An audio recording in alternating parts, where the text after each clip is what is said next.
Hello everybody, this is Justin from KQS, and today I am reviewing the DEFCON Avenger controller.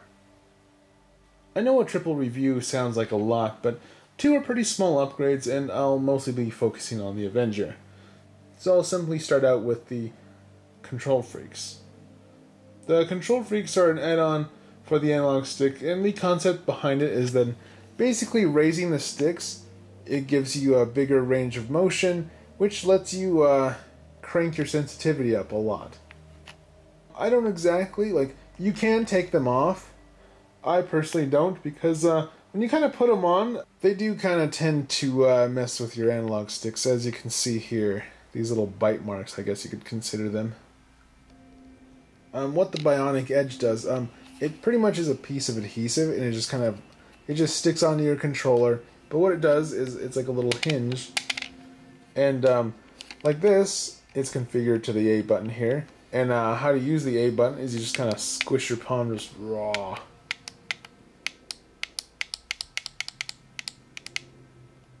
The Bionic Edge was developed aside the Avenger controller, so it really perfectly complements it.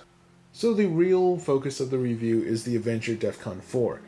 And it pretty much all it is just a controller shell, and it just basically goes over your controller, and you just simply line the sticks up, snaps in place, and yeah, it looks like a weird funky octopus thing, but the idea and concept of the Avenger is pretty much this.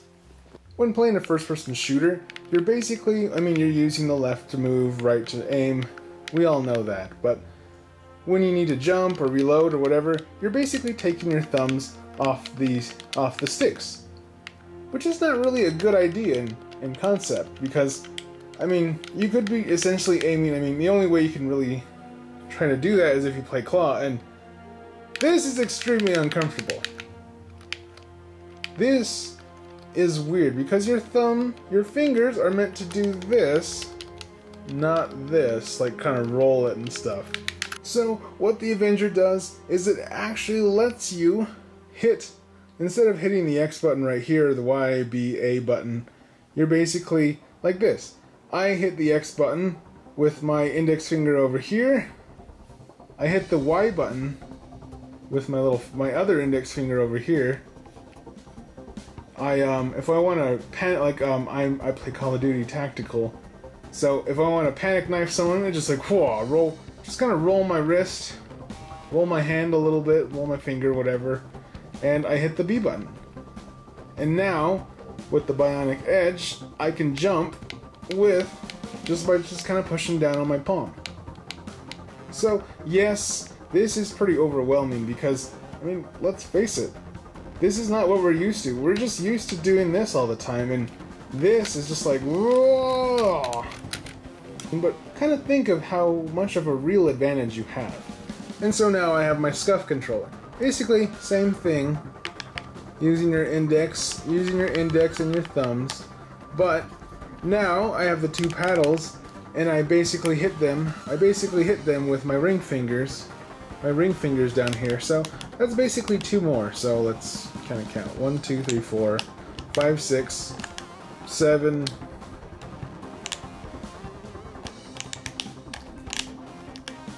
So 6.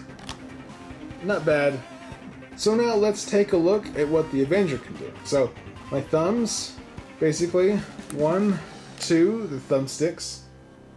The X button is 3. Y button up here is 4. Kind of roll my. So basically I just kind of roll my hand over here, that's B. The A button, just kind of crunch my palm. So let's see, 1, 2. So 1, 2, 3, 4, 5, 6.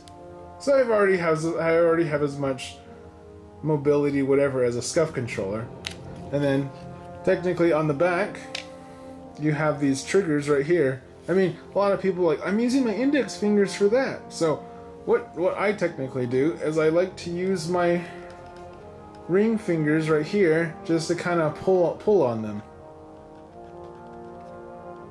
I just like to use my ring fingers right here just to pull on them. So that's 8. technically you have a huge advantage, but it does take a long time to learn. Doing all those moves at the exact same time is just insane. Pretty much the Avenger controller has always changed based on user feedback. This year, they actually had control freaks in mind. Like, normally with this, the left thumbstick just works fine. There's nothing wrong with it, just perfectly good. With the other Avengers, basically left, right, and down were perfectly fine, but up was the biggest problem. When you would go up, it would essentially catch on the plastic right here. So basically you'd you'd kind of go 70% and you'd be stuck there, and to go a full 100% up, you'd have to really just... So this year, as you can see, they kind of milled out. They kind of cut out a little bit more plastic so that the control freaks can move freely now.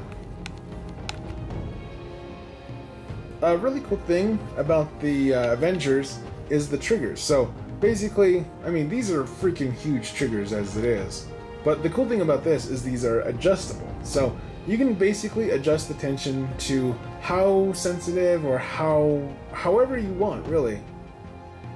And which is really important.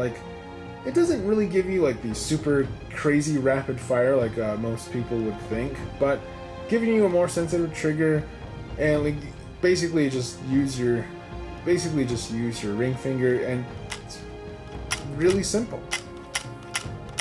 Hitting the left and right bumpers is a pain.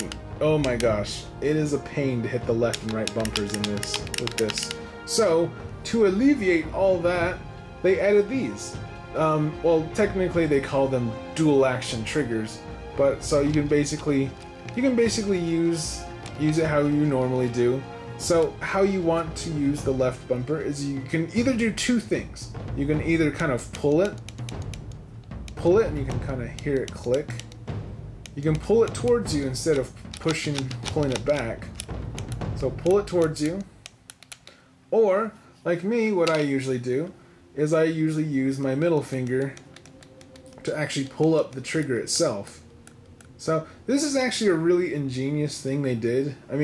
It's not much. Really, all it is just a longer piece of plastic so that you can reach the left and right bumpers, but it's very smart, and it always gets better every year.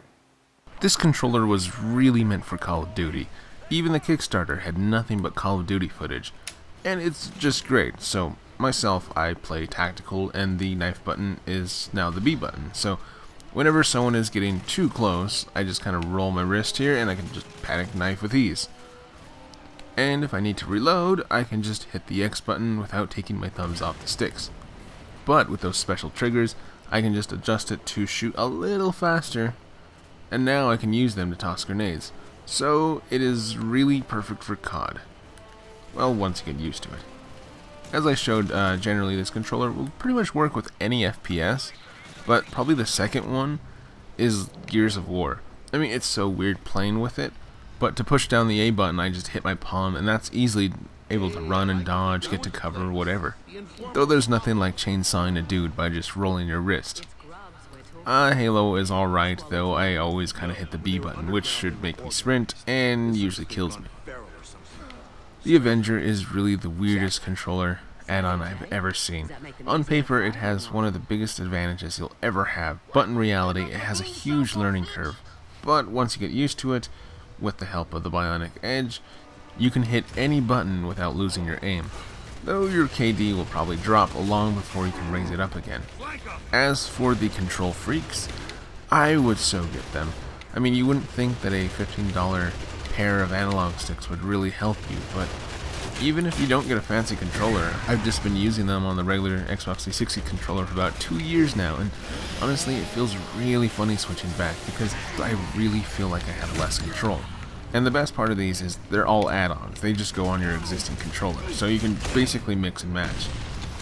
Though I say control freaks are must-buys, and the Bionic Edge really just goes great with the Avenger. And the Avenger, if you're up to the big learning curve, you can really do some amazing things. And when you mix it all together, you are a gaming god. Not really. Okay, that's the end of the review. I hope you all enjoyed it. Just thumbs up and subscribe for more reviews and randomness. Again, this is Justin from KQS, and until we meet again, comrades.